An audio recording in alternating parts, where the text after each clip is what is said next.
Hello, my name is Christine Rutherford, and I'm very pleased to be serving as the current president of the Wellsville Middletown R1 School District Board of Education. I want to thank you in advance for the time you take to watch this brief informational video to better explain why the district is placing a $2,700,000 general obligation bond issue on the ballot for the April 2nd, 2024 election.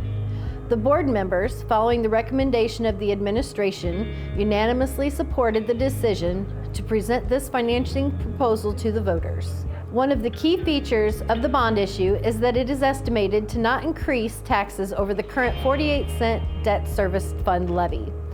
This is possible because the district can structure the new bonds so that most of the principal is delayed until our existing bonds are fully repaid.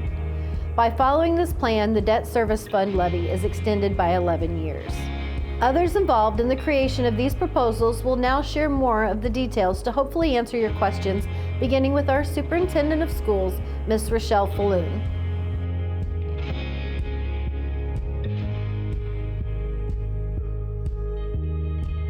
Thank you, Ms. Rutherford, for the introduction. I am Rochelle Falloon, and I'm pleased to serve as the district superintendent. Please recognize that the bond proposal at the April 2nd, 2024 election is the result of many months of planning by the board and administration of the district. Although the district has attempted to fund as much of the maintenance and repairs from within its operating fund budget, there simply isn't enough money to complete these projects in a timely and cost-effective manner. This is why most of the items in Proposition K.I.D.S, which stands for Keep Improving District Schools, is for the repair and replacement of roofs, metal siding, new gutters, and wainscoting at the elementary school, the removal of asbestos flooring at the high school, the replacement of kitchen equipment so that it is up to building code, and increasing safety and security at the building entrances. An important factor to consider is that there are no programs presently available from the state of Missouri or the federal government that produce upfront funding to assist local school districts for making facility improvements or new construction. It is the total responsibility of the taxpayers of each district to seek voter approval for general obligation bonds to fund these types of projects. We are fortunate that we can accomplish all of the improvements with the approval of the $2,700,000 bonds without the need to increase the current debt service fund levy.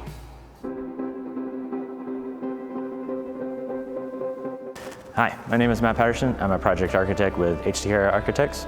I'm involved with the planning process through initial discussions with the school district and as well as observations of existing facilities. We determined that the needs for the projects were a little more complex than the district could handle internally, so they hired us to help with some expertise. As Ms. Falloon noted, she had on her list for replacing roofs, metal siding, gutters, downspouts, and addressing the asbestos flooring in some of the parts of the school. Those all require a little bit more expertise in regarding building code and safety standards. That same train of thought also is in regards to the kitchen equipment that doesn't meet current building code standards. And then finally, the school district is looking to address the safety concerns at the building entrances. By requiring the visitors to check in and go through the office, some of the safety concerns regarding direct access to the hallways would be reduced significantly.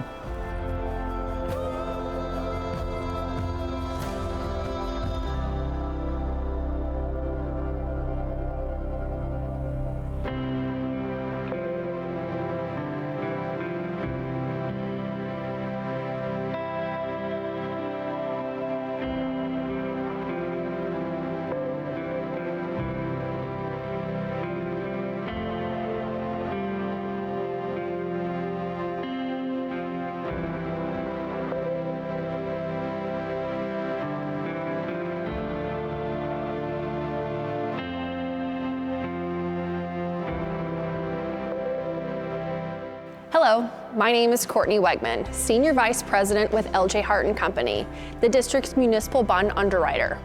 Some facts that make this proposal feasible are as follows. 1, the district has saved over $863,000 of future interest expense since 1997, made possible through refinancings to lower interest rates. This high interest savings amount is a factor making it possible to go forward with this proposal. And 2, after voter approval is obtained, the sale of the bonds will occur once final bids for the various projects are accepted.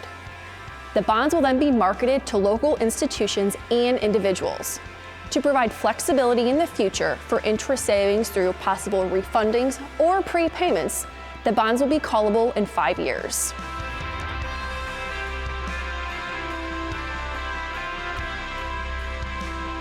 Hello, my name is Stacy Sewell, currently serving as the Vice President of the Wellsville Middletown R1 School District Board of Education.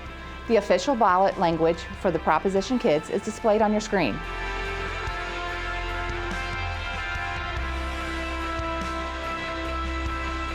The polling places will be published well in advance of the election. The last day for voter registration is March 6, 2024. Absentee ballots can be requested through the U.S. mail through March 20th, 2024, and must be received by April 2nd, 2024, in order to be counted. People who wish to vote absentee can also do so in their county clerk's office through April 1st. For approval of the board issue, a 4/7 or 57.14% majority is required. That is our presentation to provide information about the Wellsville Middletown R1 School District bond proposal. Thank you very much for watching. Please call Ms. Rochelle Falloon at 573-684-2428 to schedule a meeting with her so she can answer any questions you may have.